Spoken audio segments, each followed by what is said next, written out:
Baik Bapak Ibu dosen, Assalamualaikum warahmatullahi wabarakatuh.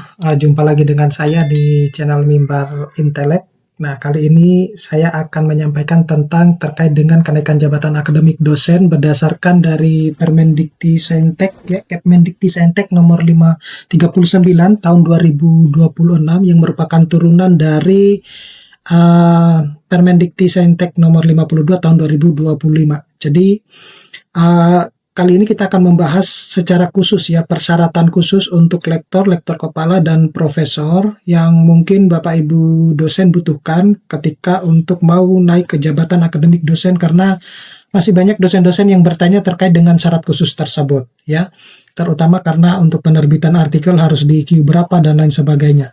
Nah, tapi sebelum saya membahas ini lebih dalam, saya menginformasikan kepada Bapak Ibu dosen bahwa bagi Bapak Ibu dosen yang ingin mendownload e-book yang bisa digunakan untuk pegangan untuk menulis di jurnal Scopus, di jurnal Sinta 1 hingga Sinta 6, menulis buku ataupun kegiatan Tridharma yang lain, Bapak Ibu dosen bisa mendownloadnya melalui link yang sudah saya sediakan pada deskripsi dari video saya ini. Nah, jadi pertama dulu Bapak Ibu dosen, ini landscape ya, baru tahun 2026 transisi kita menuju basis portofolio. Ada kenaikan jabatan akademik dosen itu berlaku untuk semua dosen ya, baik itu dosen tetap di PNS, kemudian di PTN BH ya, PTS. Nah, kini bertumpu pada sistem konversi kinerja dari SKP. Jadi kalau SKP dulu itu Bapak Ibu dosen itu berlaku untuk yang dosen PNS.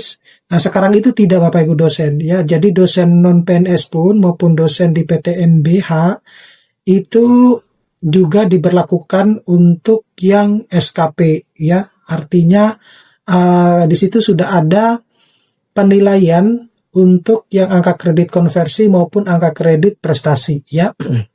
Jadi sistem konversi SKP itu tetap berbasis portofolio yang diambil dari kegiatan Tridharma perguruan tinggi ya, baik itu penelitian, pendidikan, penelitian maupun pengabdian kepada masyarakat. Nah, hanya saja pada golongan penelitian itu dijadikan sebagai angka kredit prestasi, sedangkan pendidikan dan pengabdian itu dijadikan nanti untuk angka kredit konversi. Jadi ini sebenarnya untuk yang angka kredit khusus untuk PNS itu masih tetap menggunakan SKP ya.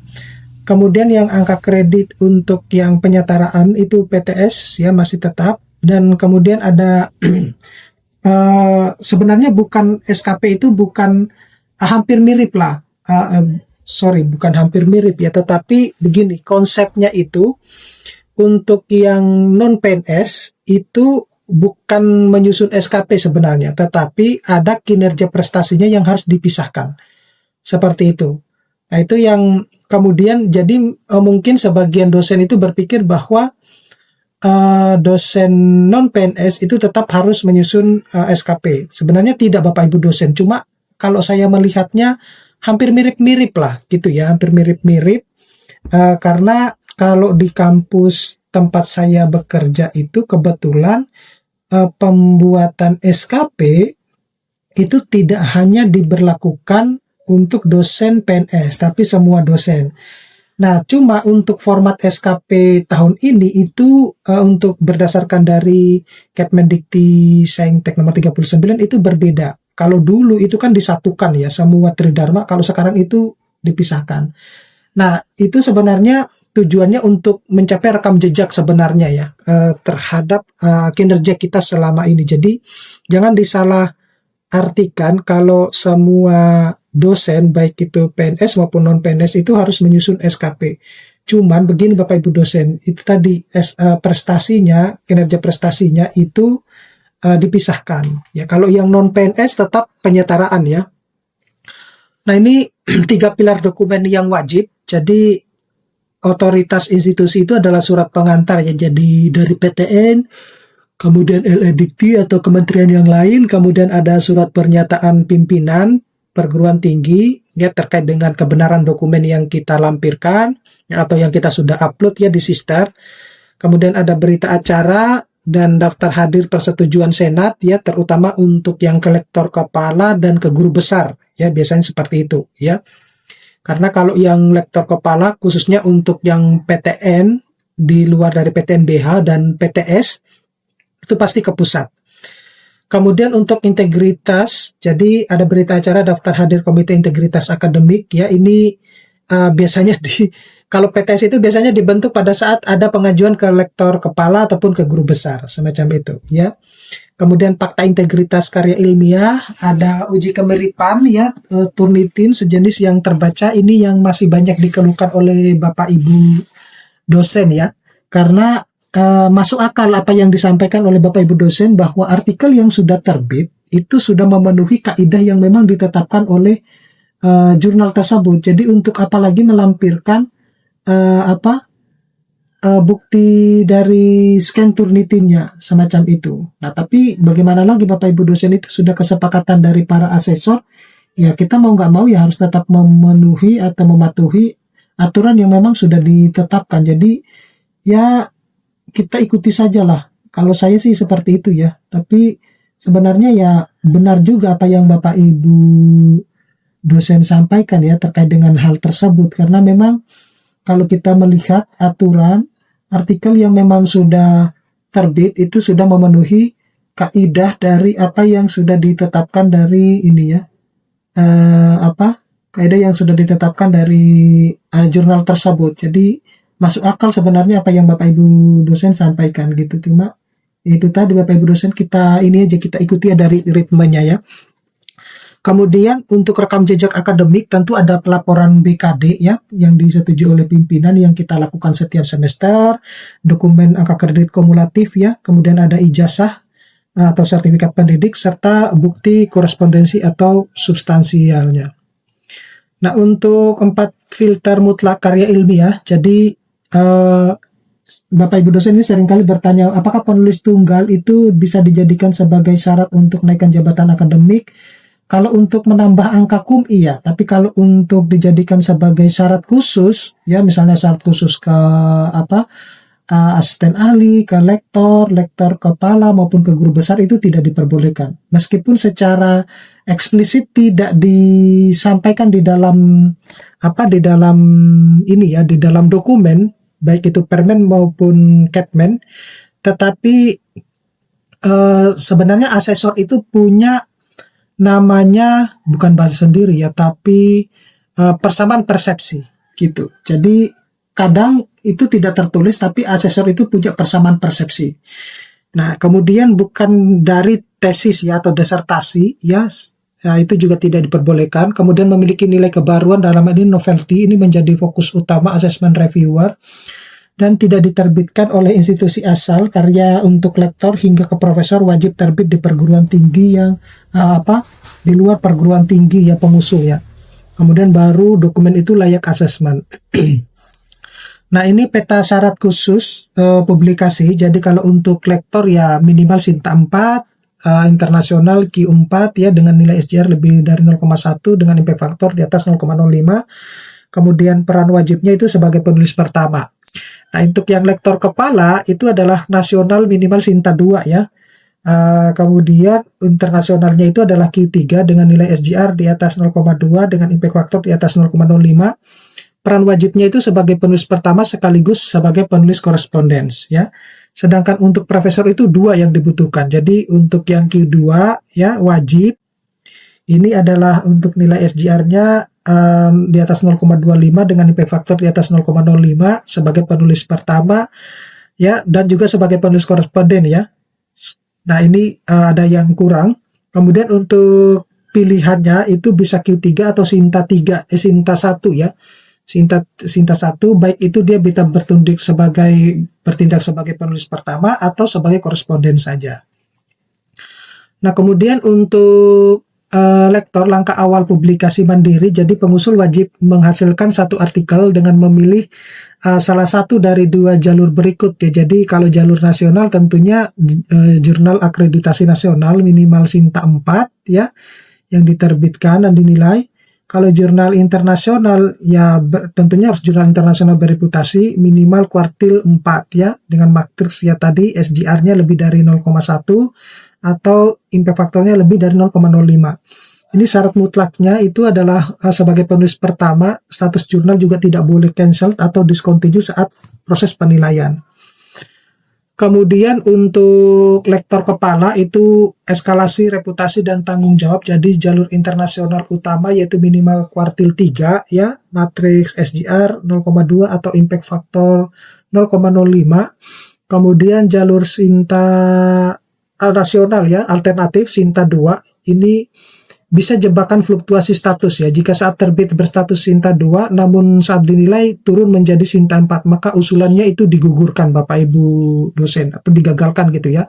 Padahal ini kan secara logika itu kan bukan kesalahan dari penulis ya, tetapi kesalahan ya bisa dikatakan sebagai kesalahan dari pengelola jurnalnya gitu, karena tidak bisa mempertahankan peringkat jurnal tersebut.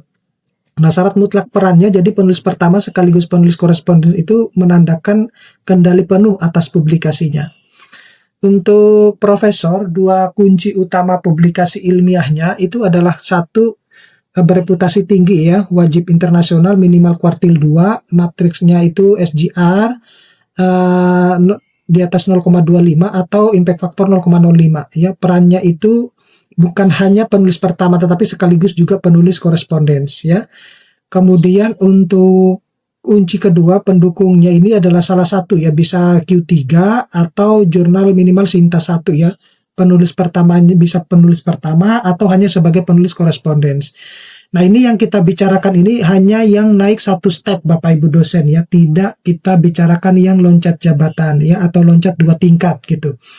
Nah, kalau yang loncat 2 tingkat tentunya persyaratannya jauh lebih tinggi gitu.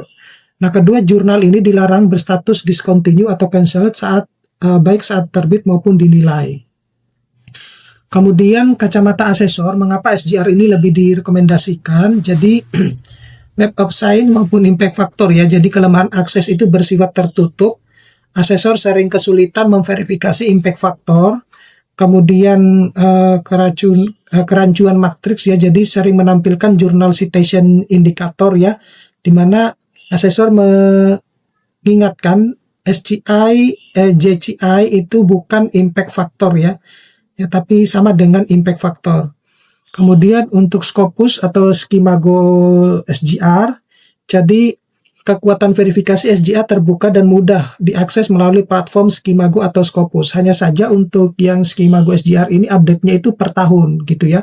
Jadi kalau menurut saya, kalau mau melihat kuartil jurnal itu yang lebih bagus itu langsung ke Scopusnya. Kemudian catatan waktunya, asesor itu akan menggunakan data SGR tahun sebelumnya ya, misalnya pengajuan tahun 2025 menggunakan matriks SGR tahun 2024 karena tahun berjalan itu masih dalam perhitungan. Tetapi kalau itu tadi, kalau mau lebih update dia langsung ke Scopus sebenarnya. Kemudian jalur alternatif rekognisi karya seni ya, ini bagi dosen bidang seni, publikasi ilmiah itu digantikan dengan karya seni bereputasi dengan peran sebagai pencipta ya. Jadi kalau lektor yaitu satu karya seni, baik itu reputasi nasional maupun internasional atau internasional. Kalau lektor kepala itu satu karya seni bereputasi mutlak internasional ya. Sedangkan untuk profesor 2 karya seni reputasi mutlak internasional.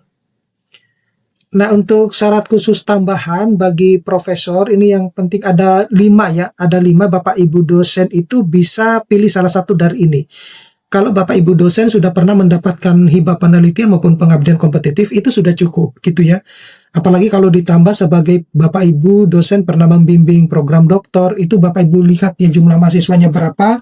Kemudian penguji juga bisa dilihat jumlah mahasiswanya berapa. Kemudian reviewer jurnal internasional maupun kolaborasi riset internasional. Yang paling memungkinkan bagi teman-teman dosen yang tidak memiliki program doktoral atau tidak pernah menguji maupun membimbing doktoral, yang paling memungkinkan itu adalah poin 1 maupun poin 4. Itu paling memungkinkan itu. Banyak jurnal-jurnal internasional itu yang mencari reviewer untuk mereview jurnal-jurnal gitu ya. Atau pada saat Bapak Ibu dosen submit artikel ilmiah, Bapak Ibu dosen juga bisa menawarkan diri sebagai reviewer. Di situ ada pilihan, bersediakan menjadi reviewer atau tidak, seperti itu. Nanti ketika sudah bersedia, nanti sewaktu-waktu ada artikel itu nanti Bapak Ibu dosen akan dikirimi artikel untuk direview. Kemudian ekspansi pengaruh ya, jalur hibah atau pembimbingan, jadi hibah kompetitif. syarat mendapatkan hibah penelitian ataupun pengabdian dari pemerintah, kemudian korporasi atau lembaga. Ini bukan hibah internal PT sendiri ya, jadi wajib sebagai ketua. Nah, bukti wajibnya itu SK penerima hibah, kemudian kontrak nilai hibah, laporan hasil jika hibah kementerian, jadi cukup bukti data Sinta saja. Kemudian untuk bimbingan doktoral, jadi syarat opsi satunya itu 1 mahasiswa luar negeri ya, bisa menjadi promotor, atau 2 mahasiswa dalam negeri ya, atau 3 mahasiswa dalam negeri sebagai kopromotor. Nah, jadi dibuktikan dengan SK pembimbing, lembar pengesahan disertasi, kemudian sedang atau telah akhir, jadi bukti publikasi hasil bimbingan. Untuk penguji dan reviewer, jadi kalau penguji doktoral itu syarat menguji minimal 3 mahasiswa doktor, ujian terbuka ataupun tertutup. Aturan ketatnya itu minimal 1 diantaranya itu harus penguji eksternal ya, luar institusi pengusul.